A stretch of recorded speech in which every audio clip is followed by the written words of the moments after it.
News update po tayo mga kaidol sa naganap po na patuloy na pagtalakay sa impeachment complaint laban kay Vice President Sara Duterte doon po sa Committee on Justice sa Kamara mga kaidol. At napagbutuhan po nila mga kaidol. Yung third and fourth impeachment complaint laban kay Vice President Sara Duterte ay sufficient in substance mga kaidol. So, talagang nakita nila na may sapat na batayan ang likramo mga kaidol. So, taong bayan, kayo na ang maghusga nito.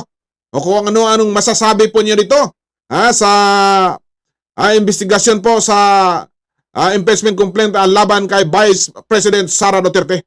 Pero hindi pa tayo tapos mga kaidol. So, after nito mga kaidol, magbigay pa ng committee ng 10 calendar days para sagutin ni Vice President Sara Duterte ang mga aligasyon. So may mahaba-haba pang proseso itong mga kaidol bago mapunta sa plenaryo kung saan ay pagbutuhan sa mga congressman. So kung makakuha sila ng 1/3 vote sa mga congressman, so maaari na itong matransmit doon sa Senado para sa impeachment trial mga kaidol. So panoorin po natin ang naganap pa doon sa Committee on Justice sa Kamara.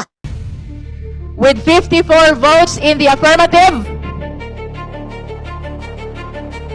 1 in the negative, and 0 abstention, the chair declares the sufficiency in substance of Zabala et al. Impeachment complaint. So ruled. With 54 votes in the affirmative